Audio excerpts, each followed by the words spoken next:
Durante la década de 1980 ocurrió un fenómeno algo extraño en Estados Unidos, ya que aparecieron una ola de asesinos seriales que parecían competir con quién sería el más prolífico de su época.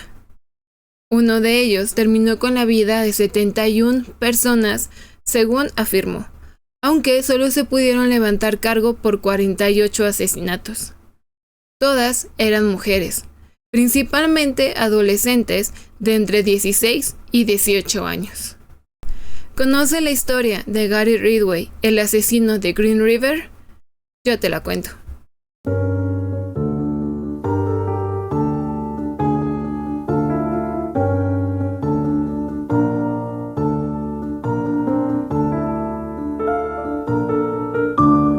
En julio de 1982, unos niños que paseaban en su bicicleta cerca del Green River vieron algo que cambiaría sus vidas para siempre, y que comenzaría con una de las investigaciones policiales más extensas que se hubieran realizado durante la época.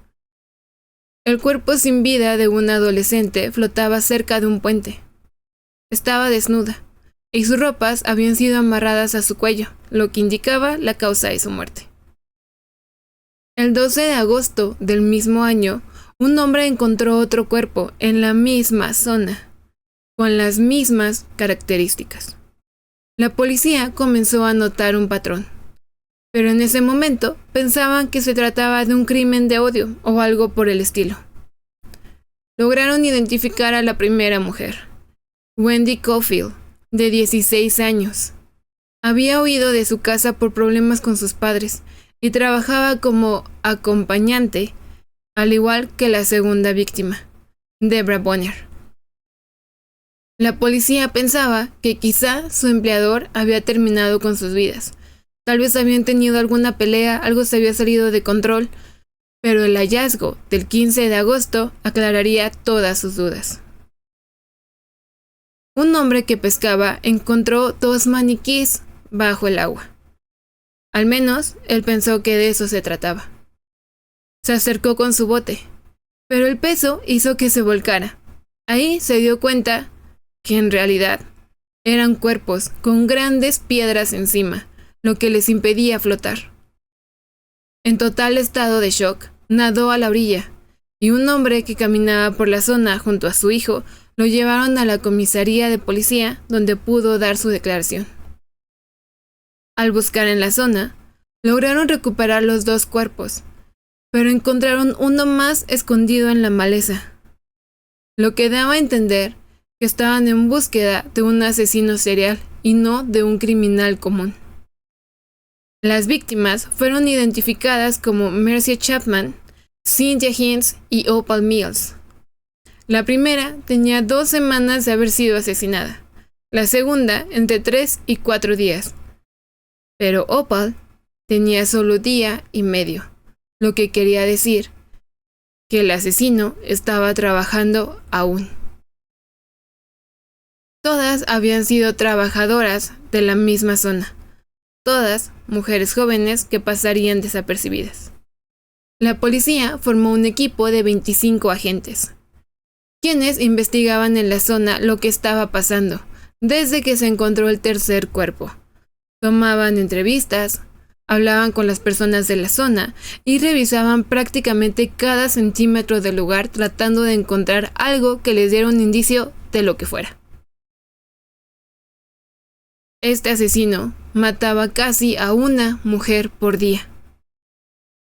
Desde enero a junio se habían encontrado 5 cuerpos que correspondían con las características de los otros asesinatos. Pero no se podía comprobar que eran de la misma persona, a pesar de haberse hallado en la misma zona. La prensa no le dio la seriedad necesaria al caso, y culpaba a las víctimas por sus asesinatos, porque eran parte de un sector de la población que a nadie le importaba. Ellas solas se estaban exponiendo a que algo malo les pasara al trabajar como acompañantes. Pero la policía no lo creía, y pensaban que dejar libre al responsable sería muy peligroso. Entrevistaban a todas las personas que podían, personas de los alrededores, trabajadoras del mismo lugar, aunque muchas de ellas no querían hablar con los policías. Personas que solo pasaban por ahí, incluso colaboraron con el FBI. Pero esta no era la primera vez que el asesino había cometido algún crimen y se había salido con la suya, lo que haría que su arresto se efectuara casi 20 años después del descubrimiento del primer cuerpo. Gary Leon Ridgway nació el 18 de febrero de 1949 en Salt Lake, Utah, Estados Unidos. Fue el segundo hijo de Thomas y Mary Ridgway, un matrimonio conservador en el que constantemente existían peleas, que muchas veces llegaban a las agresiones físicas. Su padre, Thomas, era un conductor de camiones y se quejaba constantemente de las prostitutas que había en Pacific Highway South. Decía que solo estorbaban a la sociedad, que daban mala imagen y que simplemente no deberían existir. Su madre, Mary, era muy autoritaria y lo maltrataba. Además, Gary tenía problemas de aprendizaje y repitió muchas veces los cursos. Se le dificultaba aprender las palabras y la pronunciación. Además, tenía dislexia y no entendía bien cómo debía formar las oraciones o cómo es que debía leer. Su madre no tenía la paciencia suficiente para enseñarle y tampoco recibió una educación adecuada. Su padre, por su parte, se dio cuenta que tenía talento para hacer cosas con las manos y le enseñó de mecánica y a pelear, por lo que regularmente pasaba sus fines de semana reparando autos.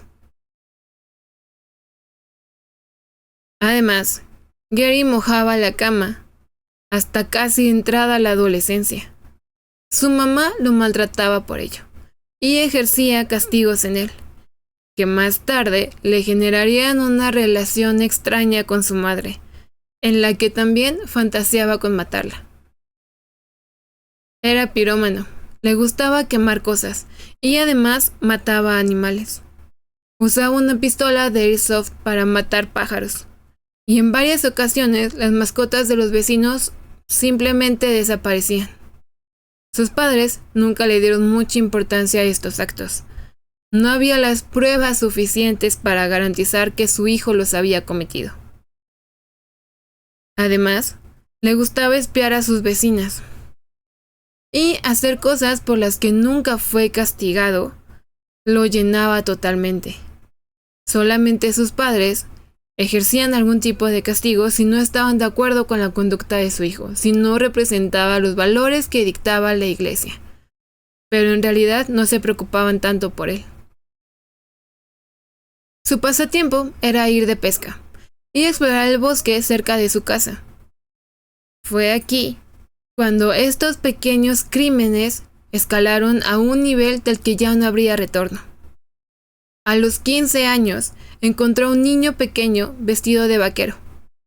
Lo convenció de ir al bosque para construir un fuerte. El niño accedió a entrar en el bosque con él. Cuando estuvieron bastante lejos de cualquier persona que pudiera escucharlos, lo tiró al piso y lo apuñaló varias veces, sobre todo entre las costillas, solo porque quería saber qué se sentía matar a alguien. Gary regresó a su casa y se escondió por miedo al castigo que sus padres impondrían sobre él, pero no por lo que había hecho. El niño sobrevivió, pero solo recordaba que su atacante era un adolescente que se reía mucho y muy fuerte mientras lo atacaba. Gary supo que no lo mató, y la idea de lograr hacerlo algún día no salía de su cabeza. Tal vez el niño sobreviviría, pero habría más víctimas. En esta época, se obsesionó con el asesinato de una mujer que había sido estrangulada en su comunidad, y guardó los recortes de los periódicos locales. Además, se escondía en el bosque esperando posibles víctimas. Podía pasar horas ahí sentado, preguntándose quién sería la víctima perfecta, a quién sí podría quitarle su vida. Pero en ese momento no atacó a nadie más. Tras salir de la preparatoria, se casó con su entonces novia, Claudia Craig Barrows, en 1970. Se conocieron mientras ella era mesera en un restaurante, y a sus 19 años, Gary se enlistó en la Marina de los Estados Unidos, por lo que fue enviado a la Guerra de Vietnam. La vida en la milicia le ayudó a ser más organizado. Pasaba mucho tiempo en un barco de suministros y casi no estuvo en el puesto de batalla, aunque sí peleó algunas veces.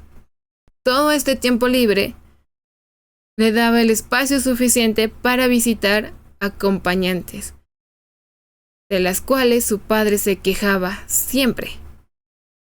Y lo hizo en muchas ocasiones e incluso contrajo algunas enfermedades, de las que siempre culpó a las acompañantes y no a él mismo por su irresponsabilidad de no usar protección. Regresó a casa en 1971, solo para enterarse que Claudia había conocido a alguien más, por lo que se dio el divorcio. Gary siguió visitando acompañantes en la carretera, justo donde su padre odiaba verlas.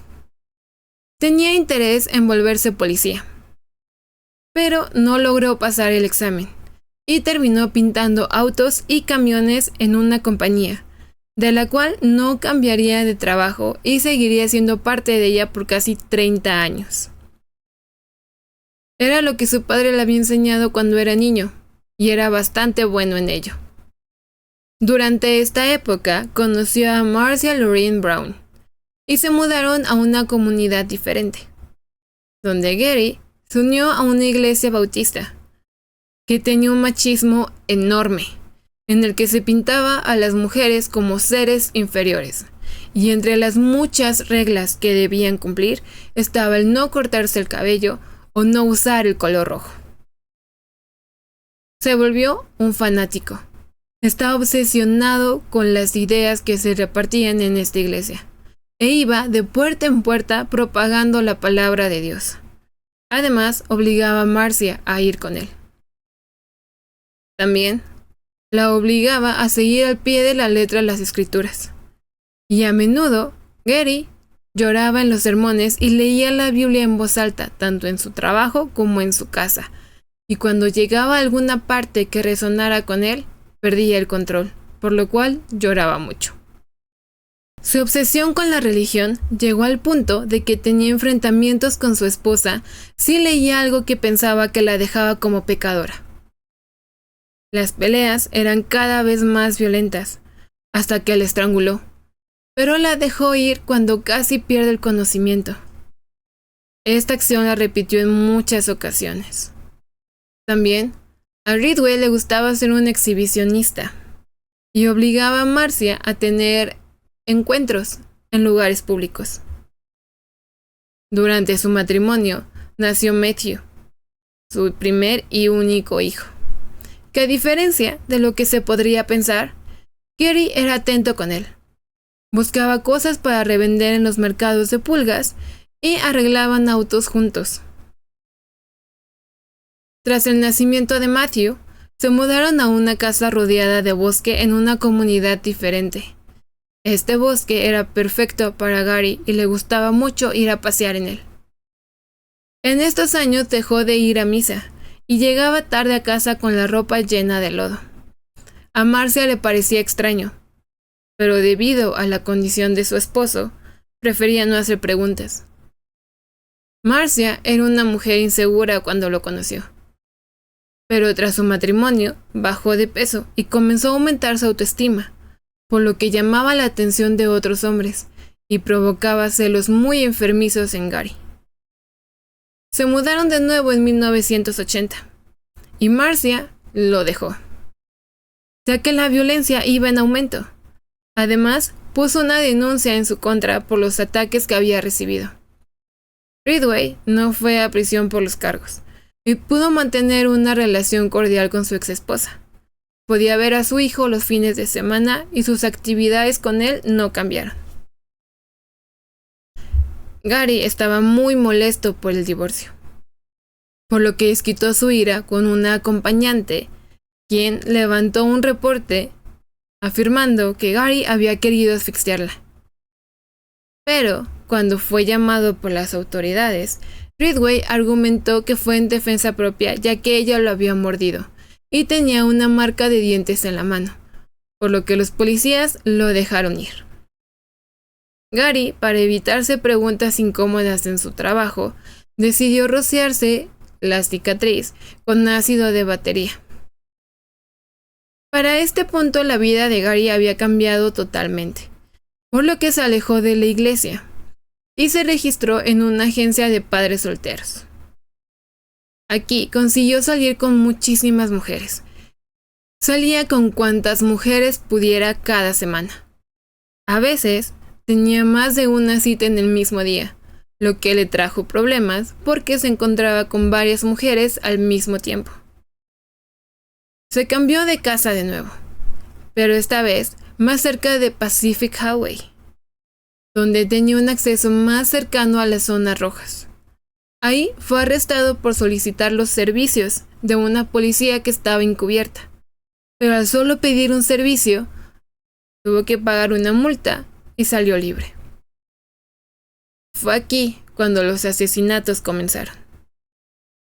La policía tenía 5 cuerpos que habían logrado identificar, todos con las mismas características y con muy pocos días de diferencia, lo que les preocupaba, porque podía escalar muy rápido si no lograban atraparlo. El equipo, liderado por Robert Capel y Dave Reichert, anuncia que están tras un asesino serial en una conferencia de prensa, donde se difunde un perfil psicológico, del que Ted Bundy ayudó a realizar. Con esto, pretenden prevenir a la población de otro ataque y que también puedan alertar a las autoridades si conocen a alguien con estas características. El perfil era de un hombre religioso, de edad media, inseguro, impulsivo, que regresaba al área cada cierto tiempo. Probablemente tendría el interés en ser policía, con lo cual estaban en lo cierto en todo. En 1982, más cuerpos fueron encontrados. Ridgway era paciente, muy paciente.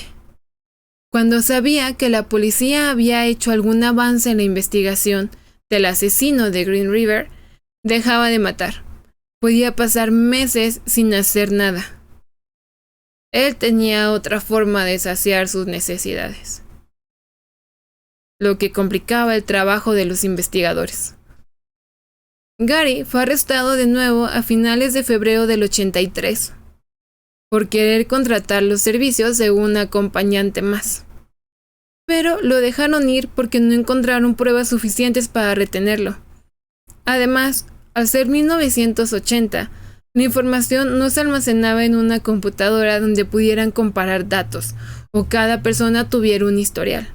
Eran fichas hechas a mano y a veces terminaban en lugares diferentes debido a los cargos que se hacían. Tampoco podían acomodarse por nombre de cada persona. Era mucho más fácil registrarlos por los cargos que por nombre, lo que hacía que los arrestos anteriores de Ridgway no pudieran entrelazarse. Los asesinatos regresaron en marzo del 83. Pero las autoridades no tenían nada para arrestar a alguien. No había huellas en los cuerpos, no tenían ropa en la mayoría de los casos, ni joyería o residuos que el asesino pudiera haber dejado en algún tipo de descuido, por lo que solo corrían en círculos. Sabían que alguien estaba matando prostitutas y que lo estaba haciendo con mucha violencia. Además, estaba en la misma zona del Green River, pero eso era todo lo que tenían. Solo evidencia circunstancial. La camioneta verde de Gary fue descrita por muchos testigos cuando él pasaba a recoger a alguien. La policía lo mandó llamar para no dejar ir ninguna pista, pero de nuevo lo dejaron ir por falta de pruebas, ya que él afirmaba que tenía que pasar por la zona porque vivía cerca y era su camino al trabajo, lo cual era cierto. El novio de una de las acompañantes buscó la camioneta por la zona. Él sabía que esa camioneta verde se la había llevado, y tras ello no había vuelto a saber nada de ella. El chico, junto a uno de sus familiares, encontró la camioneta y dio aviso a la policía, quien volvió a hablar con Gary. Pero solamente fue una visita a su casa, ya que no eran pruebas suficientes para poder hacerlo llamar hasta la estación. Él comenzó a recitarles fragmentos de la Biblia, por lo que lo dejaron ir. Un hombre religioso no podía cometer crímenes tan violentos. La policía no reportó esto al equipo que investigaba sobre el caso de Green River. No vieron relevante comentar sobre una camioneta verde que había llevado a muchas de las víctimas. El 3 de mayo fueron encontrados los restos de Karen Ann. Se había vuelto amigo de ella, pero la forma en cómo la descubrieron su cuerpo le trajo pesadillas a los policías. Estaba sentada en medio del bosque, recargada en un árbol, con una bolsa de papel en la cabeza, 2 salmones colgando de su cuello. Sus manos estaban dobladas en su estómago, sosteniendo 2 salchichas y una botella de vino vacía a su lado. El motivo de su asesinato se sabría mucho tiempo después. Fue que ella había ido a visitarlo, pero le dijo que no tenía mucho tiempo, por lo que debía irse rápido. Gary se enojó y la asfixió. Ni siquiera pensó en lo que estaba haciendo hasta que fue demasiado tarde. Hizo todo el ritual de ponerle la comida porque quería que ella fuera diferente a las otras. El salmón y las salchichas eran para llamar la atención de los animales y que eventualmente se comieran el cuerpo. El vino fue una ofrenda, porque era la misma botella de la que estaban bebiendo antes de que Karen perdiera la vida. Al terminar de acomodar el cuerpo, se recostó en sus piernas y lloró por haberla matado. Esa es la única víctima por la que Gary Ridgway sintió arrepentimiento. La policía no podía seguir trabajando en las condiciones en las que estaba, por lo que pide un aumento al presupuesto de parte del gobierno, para que puedan mantener a más agentes buscando, revisar más evidencia, recoger más cosas, pero se les es negado. Porque nadie va a querer que su dinero que se pagan los impuestos termine investigando la muerte de prostitutas. El sheriff estaba furioso. Para él no eran simplemente prostitutas, eran personas que merecían justicia. Por lo que respondió que si no fuera por gente como él, como los políticos, la profesión de ellas no existiría. Para 1984, casi un año después, se le entregó una computadora al departamento de policía, con la cual crearon un programa donde se podía filtrar mejor la información. En él se organizaban los datos sobre las personas que habían sido puestas en custodia con anterioridad, así como un historial con sus crímenes. Fue aquí cuando dieron con Gary Ridgway. Como en las entrevistas con Gary nunca arrojaba ningún dato relevante, la policía acudió con Marcia, la segunda esposa, para verificar algunos datos. Ella les confirmó la violencia que había vivido con él y que la obligaba a ir al bosque donde tenían estos encuentros. Lo más perturbador de esto es que todos los lugares que Marcia señaló coincidían con donde se encontraron los cuerpos. Ridgway fue arrestado. Revisaron su casa y no se pudieron encontrar pistas suficientes para mantenerlo en custodia. Incluso pasó una prueba con detector de mentiras.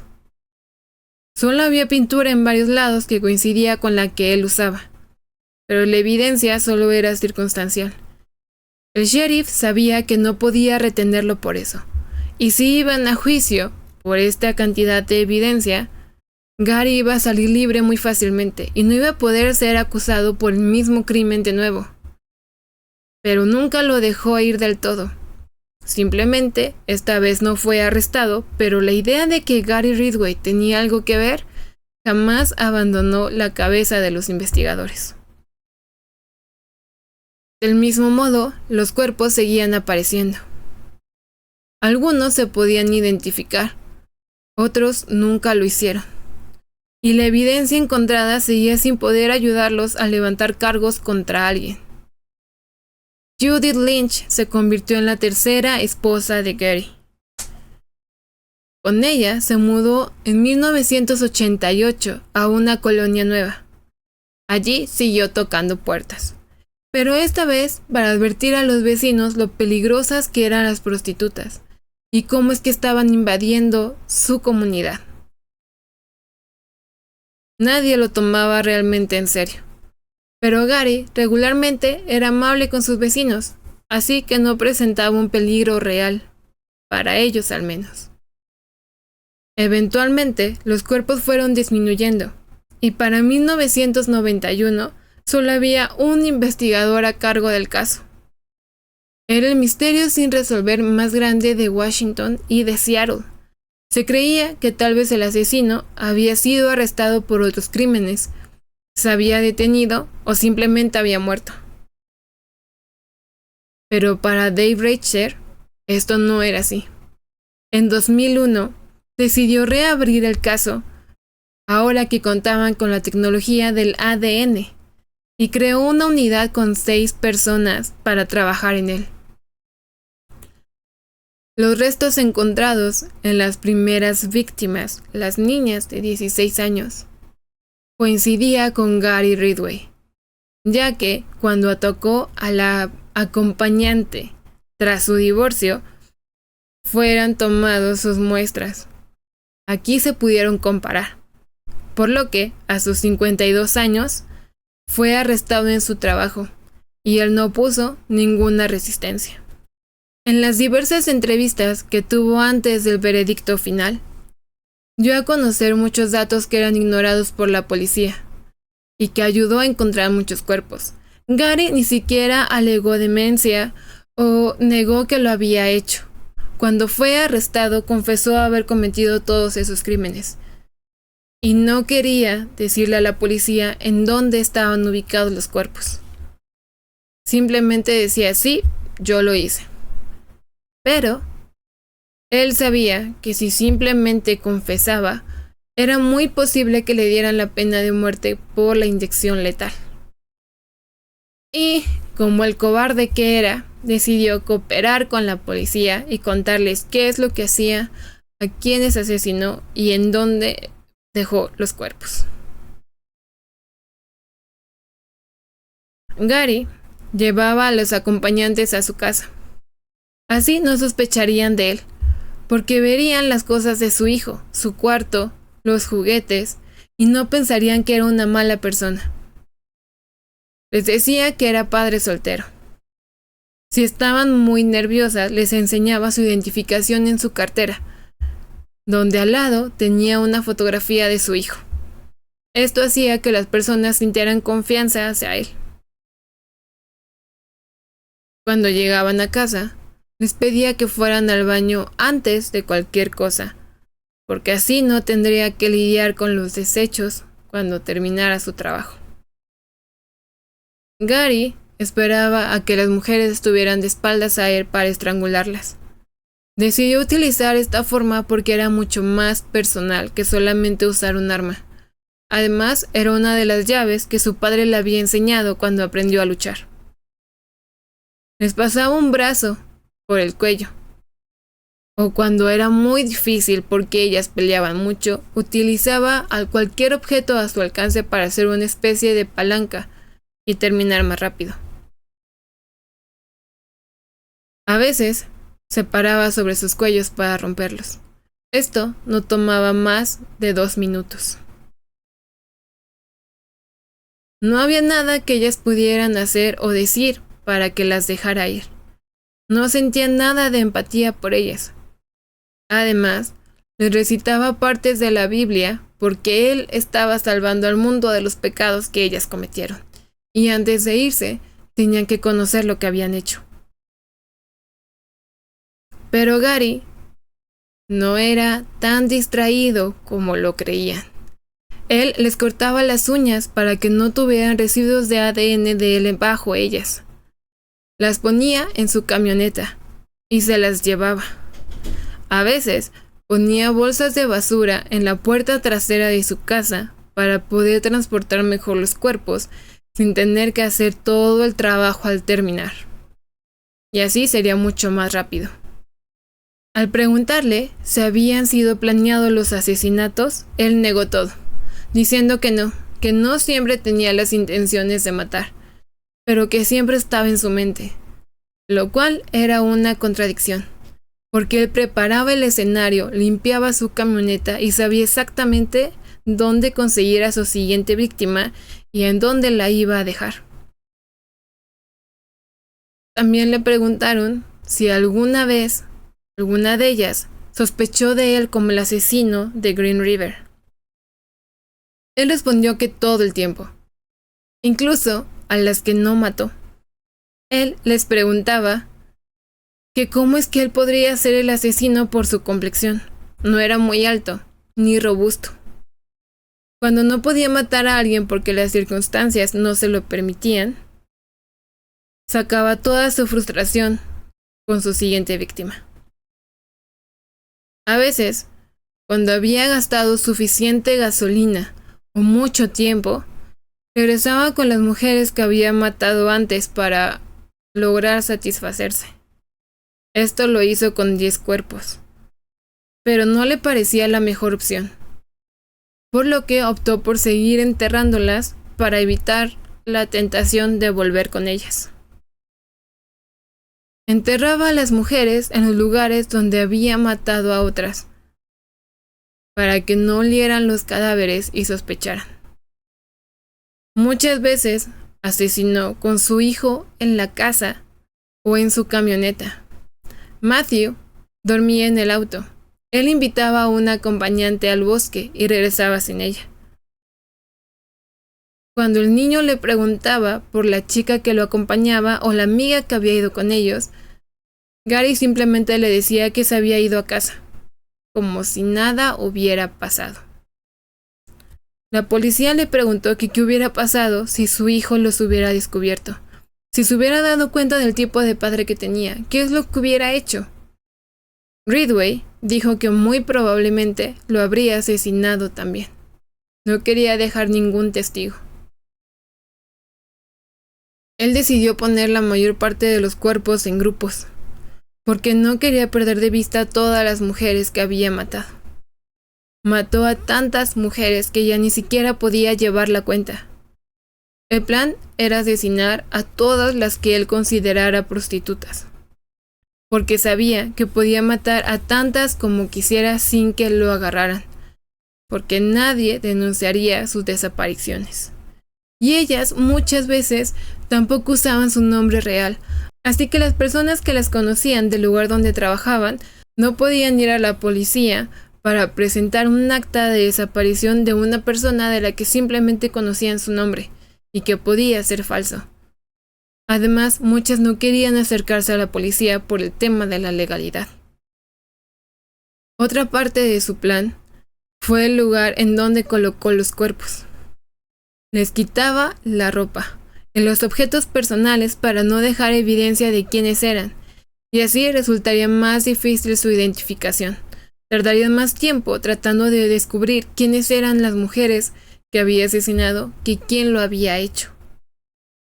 Usaba guantes para manipular los cuerpos y dejaba colillas de cigarro o pertenencias de otras personas en las escenas del crimen, para que así la policía se despistara.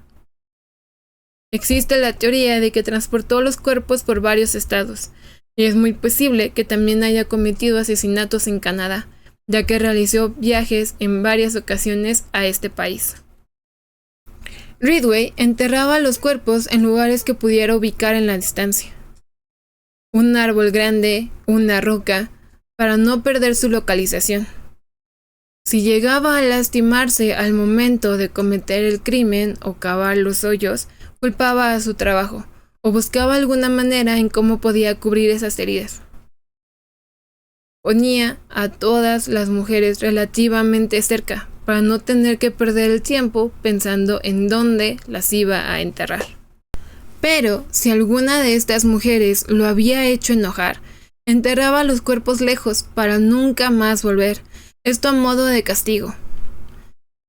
Ellas simplemente desaparecerían por haberlo golpeado o por haberse defendido.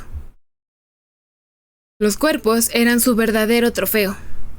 Los veía como sus posesiones y se molestaba mucho cuando eran encontrados. Pensaba que le estaban quitando algo que por derecho era suyo. Se sentía muy orgulloso de haber estado prófugo por 20 años. En una conversación con el sheriff Dave Richter, 6 meses después de su arresto, aún no le dictaban una sentencia. Esa misma semana sería el juicio para decidir su futuro. Richard estaba molesto con él. Había estado persiguiéndolo durante todos estos 20 años y nunca había dejado de sospechar de lo que Gary realmente hacía.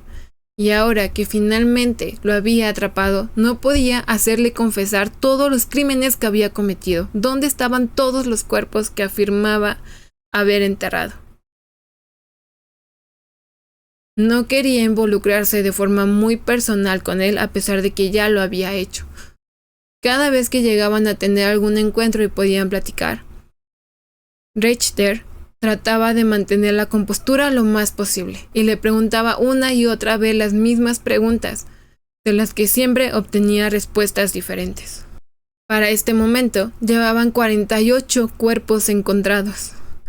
Ridgway decía que era bueno para las familias que descubrieran los restos, pero que iba a ser difícil hallarlos todos. El sheriff pensaba que solo lo hacía para salvarse a sí mismo. Por ello no fue ejecutado. Lograron hacer un acuerdo en el que les daría la mayor información posible, siempre y cuando evitara la pena de muerte. Gary argumentaba que esa no era la razón, sino que en el momento en el que fue detenido, había sentido un nudo en el pecho y una gran presión, y que estaba muy nervioso por lo que podía suceder. Así que lo único que quería era liberarse de todo ello. Esto podría haber sido solo manipulación, porque él se contradecía en todas sus declaraciones. Parecía que simplemente estaba comprando tiempo para no ser trasladado con la población en general de la prisión. Él quería seguir obteniendo los beneficios que le daba el confinamiento solitario, en un área donde solamente hablaba muy de vez en cuando con los trabajadores de la prisión, los carceleros y algunos oficiales de policía que iban con él para preguntarle cosas.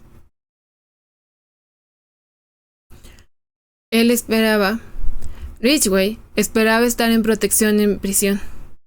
Así podría serles útiles a los policías cuando hallaran algo. El sheriff pensaba que lo hacía para no quedarse solo todo el tiempo, ya que tenía 1 hora fuera de la celda cada día, y no podía hablar con nadie más. Ridgway comenzó a decirle cifras al azar al sheriff. Pasó de 30 a 71. Los policías sabían que definitivamente eran más de 48 personas las que Ridgway había asesinado.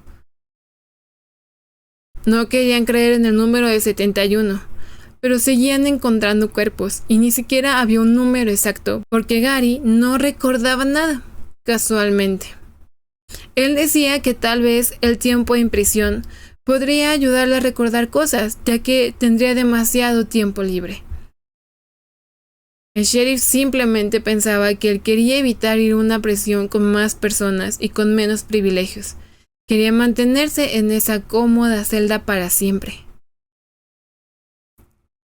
Ridgway decía que la gente no le creía con la cantidad de mujeres que había matado, que decían que esa cantidad era totalmente exagerada, pero él afirmaba que en realidad sí habían sido 71. Y que su objetivo de esa plática con el sheriff era hacer que todos esos cuerpos fueran encontrados.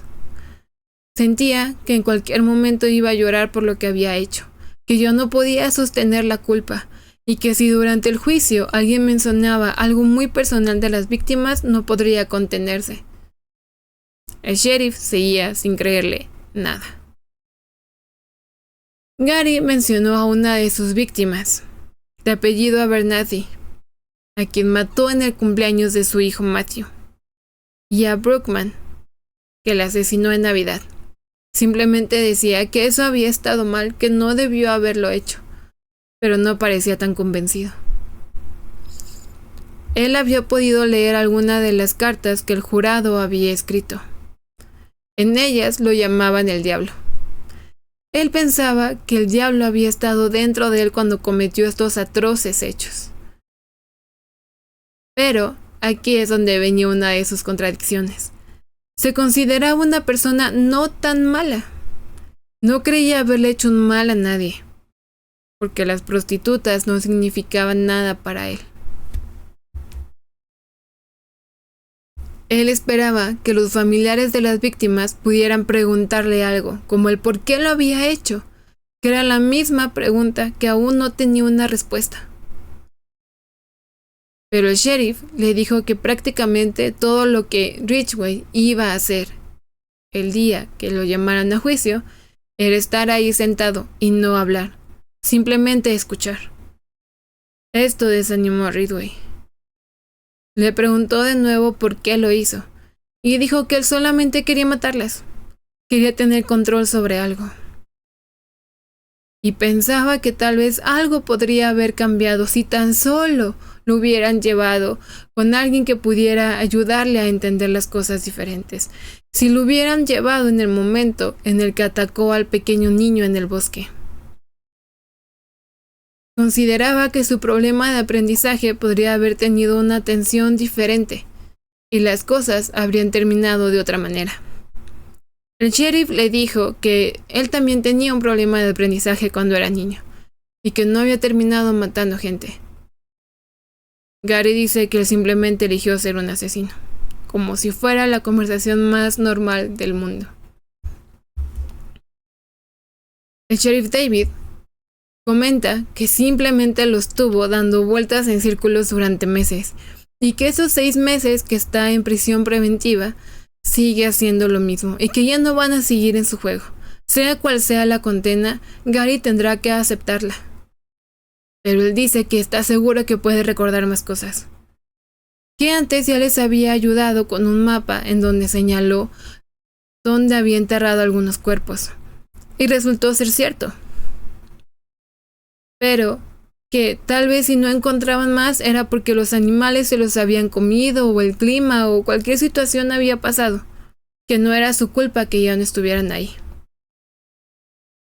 Ridgway tenía miedo de que en el juicio le dictaran la inyección letal.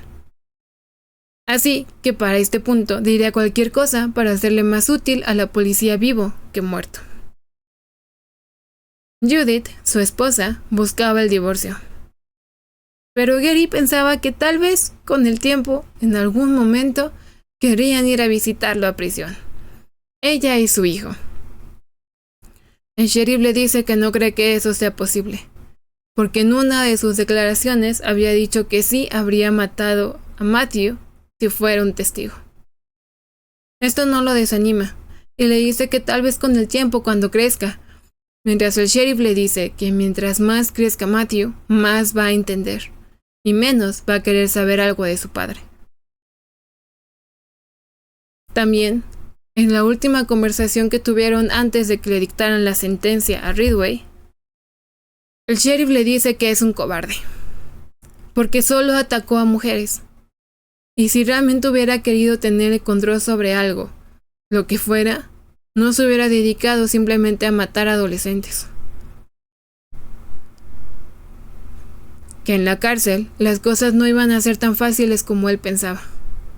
Habría muchos hombres que odian a los que matan mujeres, y que además podría haber matado hombres también, pero no lo hizo. Que había hombres que también se dedicaban a ser acompañantes, y decidió irse por el sector aún más vulnerable de esa profesión. En 2003, Gary Ridgway fue sentenciado a 48 cadenas perpetuas sin posibilidad de libertad condicional. No mostró señales de remordimiento en el juicio. hasta que una de las madres de una de las víctimas le dijo que lo perdonaba, porque eso era lo que Dios le había enseñado y ella creía en Dios. Esto hizo que Ridgway llorara. Muchas de sus víctimas permanecen sin identificar. Han encontrado cuerpos a lo largo de los años.